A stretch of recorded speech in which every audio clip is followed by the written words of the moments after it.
It's Cardboard Time, episode number 84, and I'm your host, Arwen Kafke. On today's episode, we have reviews of On the Underground, Let's Go to Japan, and Fit to Print. So no special guest for this episode, but plenty of review content. We were super busy these past couple of weeks, so I wasn't able to coordinate a guest, but we did get to see the eclipse today, and let me tell you what an experience. We were in the path of totality here in Cleveland, and it was magnificent. So I'm very glad that I got the opportunity to see it. I know it was a fantastic event for everybody that did get to see it.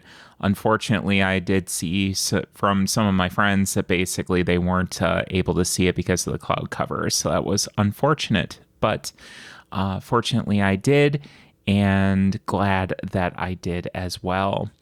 We did get a game day in on Saturday, and I will be talking about some of those games here very shortly. So let's dive right into the Shelf of Aspiration. This Shelf of Aspiration is at 149, so we are sub 150 again, which was kind of surprising considering that I got 3 games in. So overall, this was down 2 from the last time that we talked, but the 3 games that came in were 2 in the On the Underground series, Paris and New York, and London and Berlin, which we will be talking about today. And then Harvest Hoppers. Allie did bring this back from PAX East. And it's a very, very cute little game. I can't wait to play it, where you're frogs delivering vegetables to different establishments. So excited to play that. Looks very cozy and right up my alley. In the played column, we had 5. So the 2 On the Underground games, of course, if we're going to be talking about them, I hope that I played them. The Mirroring of Mary King. This was a Jenna Feli game that I would like to talk about in a upcoming episode within the next 1 or 2 episodes. Fractured Sky was one that we played, and I will be talking about this probably in a later episode. And Fit to Print we will be talking about today as well. So let's get right into the review content while we're at it. And let's talk about On the Underground. This is a 2 to 5 player game in 45 to 60 minutes, designed by Sebastian Bleasdale. And the art is by Victor Sest and published by Luda Creations. In On the Underground, the players build the underground lines in London or the U-Bahn lines in Berlin. In the case of New York and Paris, players build the Paris Metro lines or the New York City subway lines. Each player controls 2 to 4 different lines depending on the number of players. On each turn, 4 destination cards are available, corresponding to stations on the map. You can take up to 4 actions. An action consists of either building track by placing one of your track tokens on the board, or taking a branch token. A player may use 2 branch tokens to branch out of an existing line, whereas normally lines can only be extended at the endpoints. After each player's turn, a passenger token is moved along players' lines, avoiding walking as much as possible to reach 1 or 2 destinations determined at the beginning of the turn. The destination cards corresponding to the visited stations are then replaced by new ones. Then the next player takes their turn. Players score points in 2 ways. One is by building track and connecting their lines to various types of stations, and then the second is by having the player use their lines when moving. After all destination cards have been drawn and all players have taken the same number of turns, the game ends. So both of these were review copies from Luda Creations and Flat River Group. So thank you to them for providing me with review copies for these. This review will cover both versions, so the Paris, New York, and the London, Berlin. And we did play the Paris and London maps. We really kind of wanted to get a couple of maps in and get the experience of what the game was going to be like. And we felt that those two were the best to kind of cover all the content. So I'll kind of describe the different maps and the differences in the map. The core gameplay is the same on each of them. London has express routes, which vary up where the passenger goes and how basically making loops and scoring all the stations internally to them. So once you close a loop, you score points for every single station that is inside of that loop. Berlin has a set collection aspect along with sequentially increasing points by connecting certain stations. So as you connect these stations, you get more and more points. New York has the same system, points that you're going to gain from connecting these certain stations, and then connecting stations over water as well. And then some stations actually have multiple different cards that identify that that is a destination. And then finally, Paris has secret objectives added, giving points for connecting multiple stations. This is a very obvious kind of comparison to Ticket to Ride with their secret objectives, although you can't get any more. You have two, you just use those two and you're done, along with a set collection aspect like Berlin. Very similar, not quite the same, but very, very similar. So due to the route building and train theme, I did hear more than one comparison to Ticket to Ride. Everybody's like, well, that just looks like Ticket to Ride. It is definitely different. There is a very unique aspect to it, and actually a couple different ones I want to point out. The one that really makes it unique and what I really liked about the game and made it quite a bit of fun was the passenger movement. So this passenger is going to, as I said in the description, basically move between the different stations. You're able to go and provide routes for them. Every single line that it takes of yours, you're going to get a point for while it does that movement. And the passenger is very lazy. Like, it'll wind up basically preferring it could walk from one station to another that are directly next to each other, or it could take a train that's all the way around the city basically to get to another destination because they're lazy and they don't want to walk anywhere, which I found kind of funny. But yeah, there was that, and I think that's really kind of the special aspect to this game that does make it unique. And then managing multiple lines at once. So in a two-player game, you're going to be juggling 4 different lines and placing them out on the board and trying to figure out where they go. And then at the higher player counts, you're going to be placing 2 lines. So I really liked the 2-player version of this, where you're kind of battling it out. And you have these 4 different lines that you're trying to figure out exactly where they're going to go, what ground they're going to cover, and try to figure out how to make the passenger take multiple of your lines to get someplace. So I found that very, very fascinating, and that was quite a bit of fun. So there's a lot of decisions that you have to make in this game. You know, how do you want to work? You know, do I want to work on getting the passenger directly where they need to go? So figure out, okay, they're going to this place. I'm going to draw this route, and they're going to have to take my train.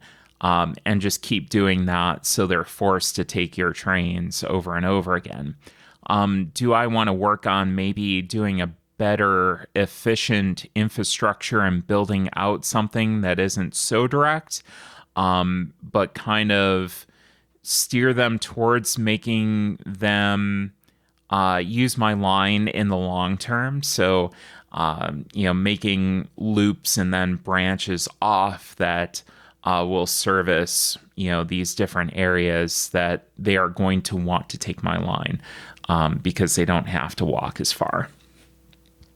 Or I could just ignore the passenger movement entirely and try to connect these different stations. So go in and connect, A and B and get those sequential points or get that set collection bonus depending on what map you're playing. And then, you really do have to use the lines the most efficient way possible. Two of the lines that you're going to have are going to be a little bit longer than the other two lines. So trying to figure out how to juggle those is a very interesting puzzle. So I really, really like that.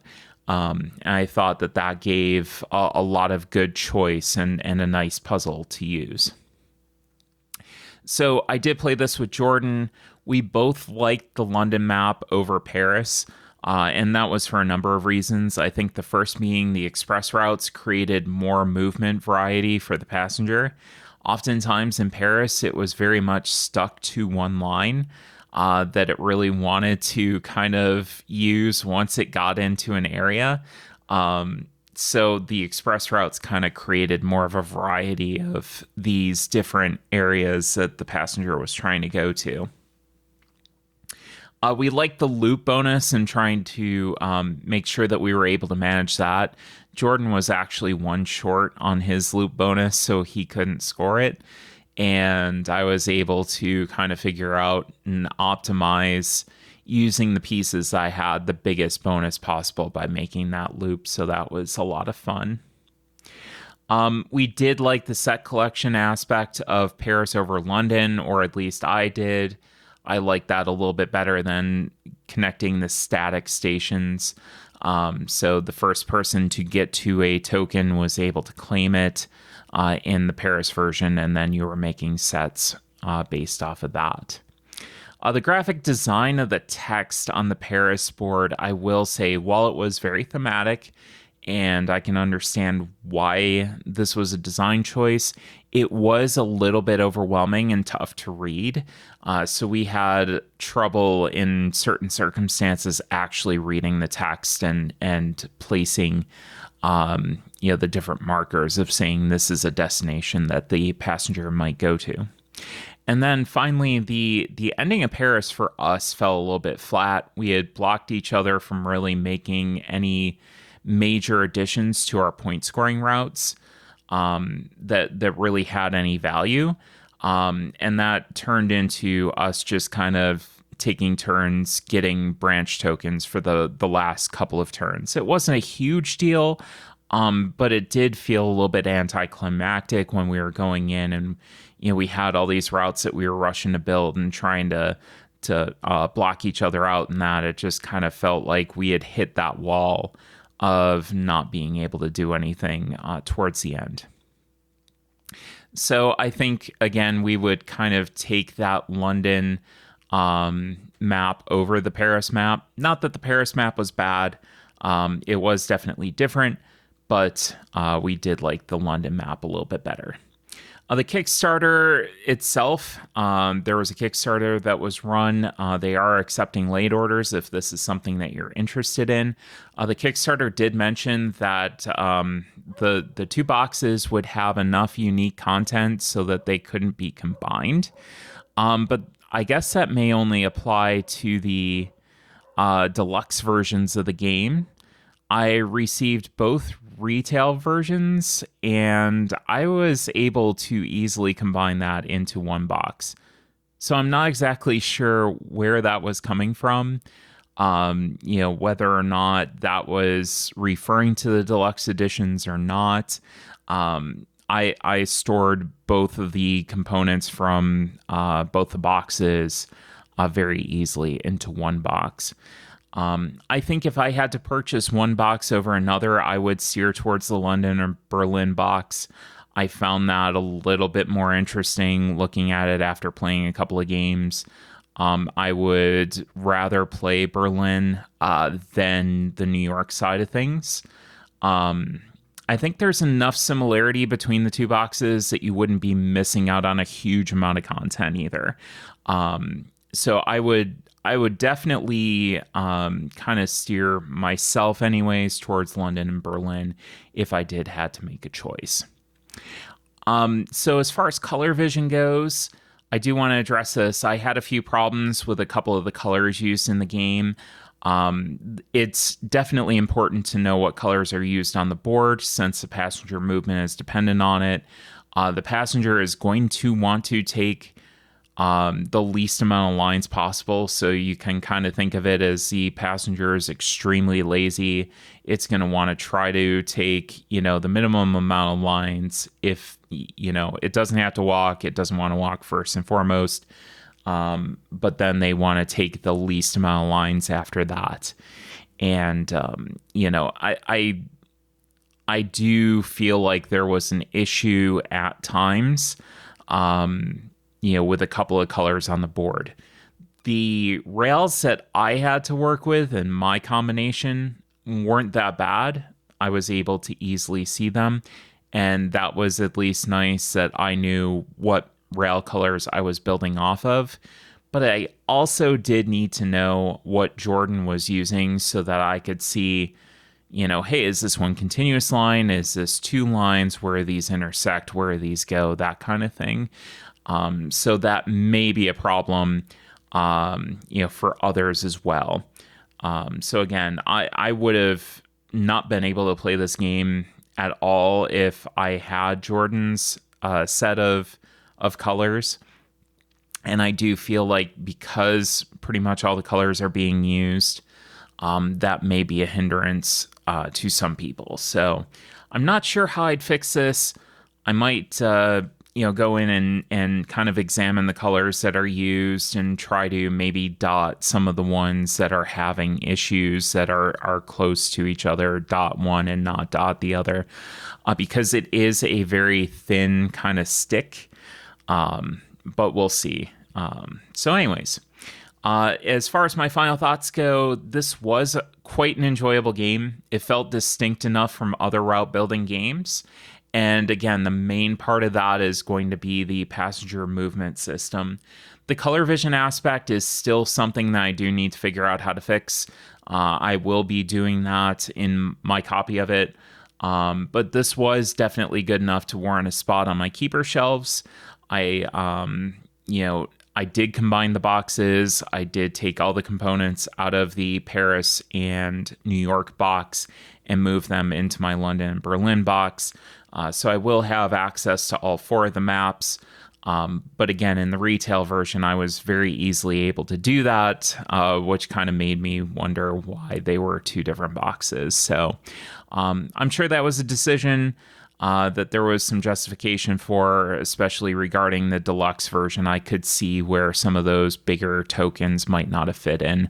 But again, the retail should be very easily able to, kind of store both components in one box. So if you like the route building aspect of Ticket to Ride, but you're ready for something meatier, you want a little bit more variety and a little bit more of a challenge, this one might be one for you. I loved managing the different lines. I loved, going in that passenger movement system. I do think was very, very interesting, and I think it's worth a look for me. So that was On the Underground. And so we've been to all these different locations in Paris and London and Berlin and New York. Why don't we go to Japan?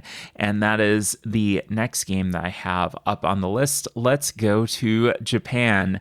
This is from 1 to 5 players, plays in 45 to 60 minutes, designed by Josh Wood. The art is by a lot of people. Chekhov, Kayleen Falls, Toshiyuki Hara, Magdalena Bruckner, and Erica Ward.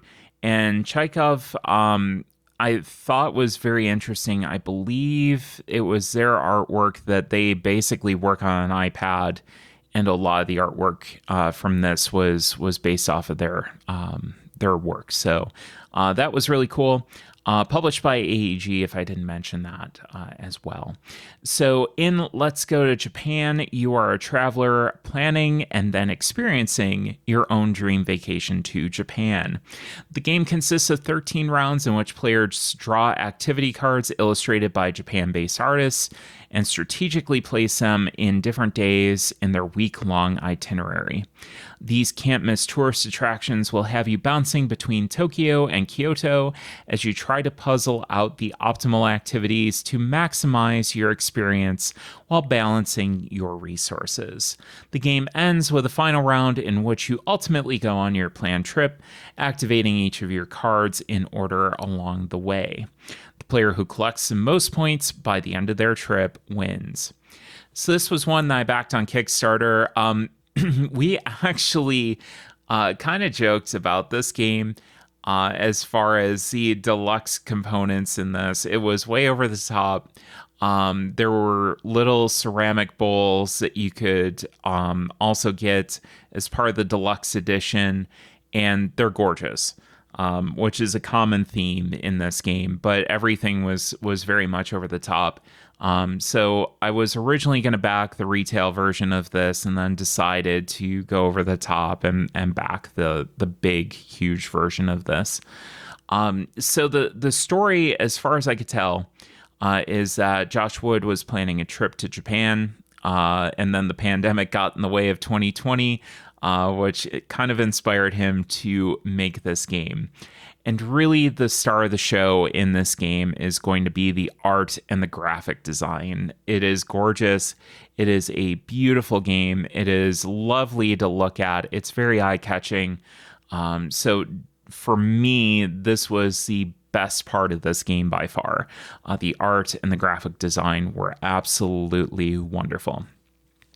The gameplay itself is easy to grasp. It's mainly drafting and set collection. So you're taking a certain amount of cards, you're drafting them, you're passing them, etc. And then, you're trying to collect sets of icons. And, should you get a certain amount of icons in a day, you get a bonus once you complete that day as far as planning goes. And then there's a big bonus on the bottom as well. If you've experienced a certain amount of these things, you get a bonus. Or if you haven't experienced anything, of that type, then you also get a bonus. So it's a pretty repetitive system as far as, how you score your points, what you can look for, what kind of things are going to be coming up. I did notice multiple times the same cards kept coming up. So there are repeaters. You're going to see repeaters. But, that was fine for me. I didn't think that was too much of a big deal. This game should be easy enough to get to the table with a lighter set of game players, especially with the theme. I think the theme is going to draw people in. It is very unique. I don't know of any other trip planning games that are out there, or at least ones that I've seen and I've played. So this was quite unique for me. I do kind of gravitate towards those unique games with very unique themes. Games about old wallpaper and things like that as well. So the presentation on the deluxe version of this was absolutely gorgeous, and I do want to mention that again. There was a furoshiki wrap for the box, so the box also came basically wrapped in this cloth that I actually learned was reusable, basically wrapping paper that people use to this day, which is really cool. I had no idea. It was a lesson to learn for me. It was very educational and very beautiful as well. It was wrapped with the symbols and everything else from the game and the logo and that. I did mention the ceramic bowls, but I do want to mention those again. They're way over the top. They have a traditional artwork on them, and then the Let's Go Japan logo on the bottom of the bowl as well.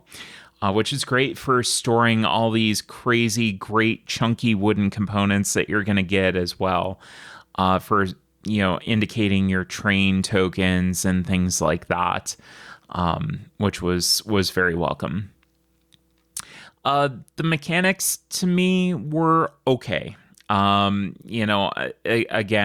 I felt that they were decent, they were serviceable. They were kind of the same thing over and over again. But that did make it easy to teach. it did make it more accessible for other players who wouldn't normally get into a game like this. It's good enough that if you're looking, for a relatively decent, thinkier game, it does straddle that kind of line between very breezy and I don't care what I'm doing, and then just ridiculously, kind of tight in trying to min max everything. And really to kind of sum up, I do feel the same about this and Canvas, from a mechanics standpoint. If I'm trying to get the most points, I'm going to sit there, I'm going to min max, I'm going to have a bunch of AP, I'm going to try to figure out, okay, this is going to get me the most points. But personally, I had the best time going in and saying, what would I want to do? Like, what would be the best vacation? What kind of makes sense? Which didn't always translate into more points, but it made it more fun for me. And I think the best part of this game is the storytelling at the end. When you go on your trip, at the end of the game, you kind of thematically are trying to, do certain things on certain days. Some days you want to rest and save money. Some days you want to go all out and get all sorts of gourmet food and things like that. Some days you want to go shopping, etc. So that to me, was more than half the fun. That to me was very much like the best part of the game. There's limited player interaction in this. Not that that really bothers me. It does bother some other players. I thought it was fine. I'm more of a multiplayer solitaire gal myself at times. But you definitely notice that there's no major interaction, and I didn't see a huge amount of interaction with the drafting and that, trying to basically hate draft and try to strip your opponent of options of the cards that they wanted. You were much more often trying to go in and improve your options and improve your trip. Rather than wrecking somebody else's. I don't know if I would find that fun at all. So to me it was more about getting what was best for me. So yeah, and one note on color vision for this. For as great as the production value was, and I went on and on and on about it, I was very frustrated upon getting the box and separating out those components. The boards don't match the components necessarily, the colors. Some components don't match other components. So that was extremely frustrating. I went on Discord and actually sent a message on the Discord, like, what's going on with this? Like, come on, honestly, you could have done this. You could have done a better job. So fortunately, when you do separate those components out, you don't have to mix them with anyone else's, so it doesn't matter for gameplay, but it's still very frustrating for somebody who does have color vision issues to go in, open the box, and be like, oh my god, what am I going to do with this? Some of the colors were close. Some of them didn't match at all, so I did feel very nervous and frustrated about it until I figured out, oh yeah, it doesn't really matter. I'm going to have my own set, and it's not going to mix and mingle with somebody else's. So once I have my set, I'm done. So for my final thoughts, I think if you like the theme, if you're going to get into the theme, I feel like players might really get into this game. But for me, I felt like it was more the artwork and the story than the actual mechanics behind the artwork and the story and that. This is going on my keeper shelves for kind of the lighter moments of gamers. I feel like this is something that, if somebody that's a lighter gamer comes over and wants to play something fun, this is something that's going to at least decently satisfy my urge to get a game to the table, but still be something that they can pick up. They can feel like they did something smart and unique, and have a good time with the theme as well and story. I wish that the mechanics had been a little bit more robust. I wish some of the cards had maybe been a little bit more different, as opposed to getting all those repeaters. But it wasn't a huge deal to me. It's kind of wish list to me at this point. So I do wish that they had been a little bit more robust, but I do think that they provide a backdrop to service what I felt was a great story for a game with a very unique theme. So that is Let's Go to Japan. And the final game that I did want to talk about was Fit to Print. This was 1 to 6 players in 15 to 30 minutes, designed by Peter McPherson. The art is by Ian O'Toole and published by Flat Out Games. Fit to Print is a puzzly tile-laying game about breaking news, designed by Peter McPherson and set in a charming woodland world created by Ian O'Toole. Thistleville is the world's most bustling little town.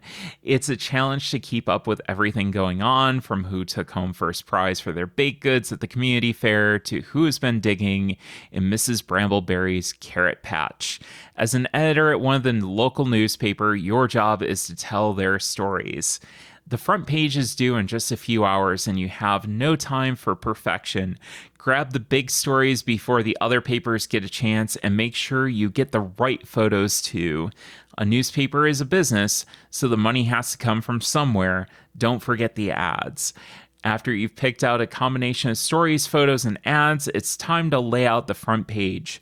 Did you take enough tiles to fill the paper? But not so many that things have to be cut. Over the course of 3 hectic days, your skills will be tested as you compete to be the most newsworthy editor. So Fit to Print is a tile-laying game for the whole family. Players are going to simultaneously collect their newspaper tiles, stacking them on their desks until they think that they have what they need to make the perfect front page. At that point, they yell layout and begin to lay out the page by carefully considering the placement of centerpieces, articles, photographs, and advertisements, which have different scoring conditions on them. When everything is just right, they yell print to be the first off the press and gain their choice of a centerpiece for the next round, which is going to give them some sort of special ability and points. This hectic spatial puzzle features over 100 unique newspaper tiles, 6 characters with their own special abilities, as well as 3 decks of breaking news cards, so that each and every time you play, you will be solving a new puzzle. If real-time games aren't your style, Fit to Print also has a number of alternative modes to satisfy every type of puzzle gamer. In slow mode, players take turns drafting tiles from a shared market and arranging them on their front pages. In puzzle mode, take a specific set of tiles and piece together the highest scoring arrangements. Whether you enjoy relaxing solo puzzles on your own or frenetic action for up to 6 players, you will have a blast helping the critters of Thistleville tell their stories. So this one I backed on Kickstarter, and as soon as I saw this at one of the conventions, maybe it was last year or the year before, I did back it on Kickstarter. I believe it was only $39, which is kind of a theme with the Flat Out games. They are accessible, they're affordable, that you can back them on Kickstarter.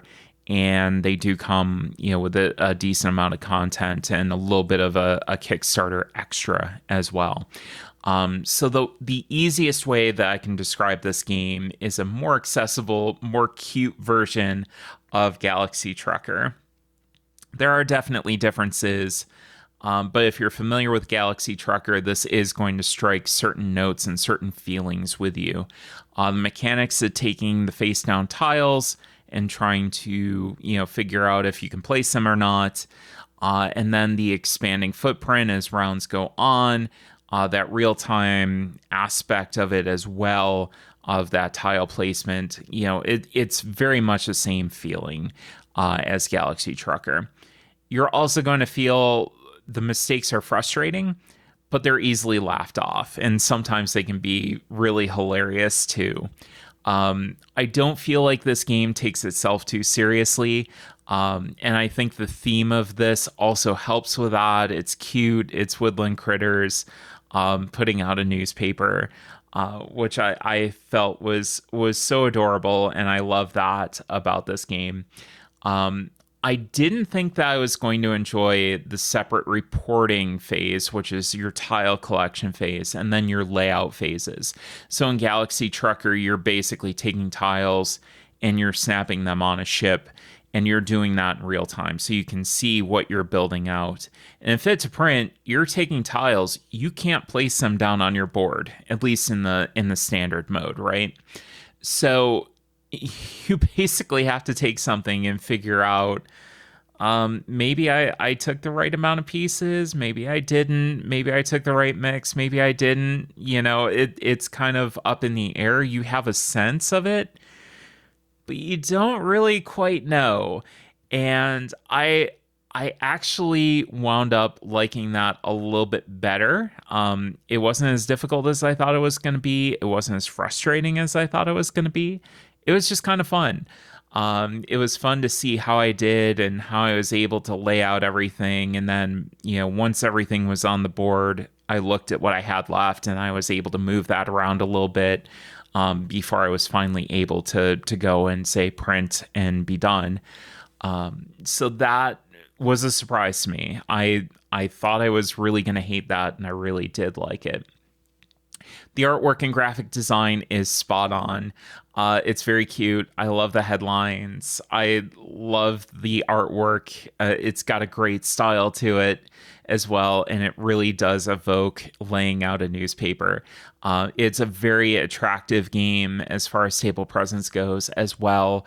So if that is something important to you, you have these little desks that you're stacking your headlines on before you're printing them, and then you're going in and laying them out on this board that looks like a newspaper. And when you're done, you have something that genuinely looks like a newspaper, which is really, really cool. So I really like that as well. There's also the variety of ways to enjoy what's in the box. Again, as I said in the description, if you're somebody that likes a more relaxed mode, there's the option for that. If you want to do a puzzle just by yourself and try to figure out the best time, way to lay out everything, that's an ability to. You have the real time. So there's a wide variety of different ways to enjoy the content in this box, and I really do like that too. I don't think I'll ever get good at this game, and that's kind of the consensus. I played this with Jordan and Allie, and we all kind of agreed that, maybe we'll never get good at this game. But honestly, it doesn't matter, and I think that's the point. I think the point is that you just have fun. You just try to laugh at, misfortunes, and be really surprised when you do get like that perfect paper. Like, Allie, the one time, had a perfect mood balance, because that is something that you need to do. You need to balance, hey, I don't want to have too many negative articles, but I also don't want to have too many positive articles. I want that nice balance. She had, a perfect balance. She had, she was able to place everything without too much white space as well. So that was really cool. And I think when you're able to do that, it does kind of surprise you. Like, yeah, I did that. That was really neat. We played at 5 minutes. So you can play in 5-minute rounds. The standard is supposed to be 4. And the more hectic mode is supposed to be 3. I can't imagine playing this game at 3. Like, I might try it just for fun at some point, but I don't know if I'll ever play it regularly at anything other than 5. And that's just a personal choice. I feel like we used the full 5 minutes, and maybe as we played more, we would know what was out there, what we were looking at, and we would get better. But for me, I think I kind of want to stick to that 5-minute time period. And then for color vision, no issues. I'm glad to report on this game. Absolutely no issues. My eyes knew exactly where to go for the different types of headlines. There were symbols in the bottom left, in addition to the differently colored tiles, because you do have a mechanic in this where differently colored headlines cannot be adjacent to each other. This was very easy to see. You just looked at the symbols at the bottom left-hand corner, and you were very easily able to see, yep, I'm good, or nope, I'm going to have too many of these, etc. So I think that they did a fantastic job. Flatout is usually, and I do say usually, very good at being able to make sure that their creations are color vision accessible. They have had some missteps in the past, but this was definitely not one of them. Really, really good job from the color vision standpoint. So for my final thoughts on this, from the artwork to the frenetic gameplay, this is an absolute keeper. This is definitely going on my keeper shelves. I can't wait to play this again. I may wind up bringing this to the next couple of conventions I go to try to get this played more. This is really the kind of silly fun that you get a group of friends together to just play and laugh without having too much of a serious tone, but still having enough meat on its bones to be satisfying and provide a nice puzzle. I don't know, like I do know that Fit to Print and Galaxy Trucker are both going to stand on their own, as two different experiences. So I'm not sure if comparing them is going to be possible as liking one more than the other. I do feel like they kind of serve a different purpose. But for right now, this one is definitely on my mind. And I'm going to be playing some more of it, in the next few months. So that was Fit to Print. And I think that is going to do it for this episode. If you do want to learn more about Cardboard Time, you can always go to the website at cardboardtime.com. Our Instagram is at cardboard_time, and Blue Sky is at cardboardtime.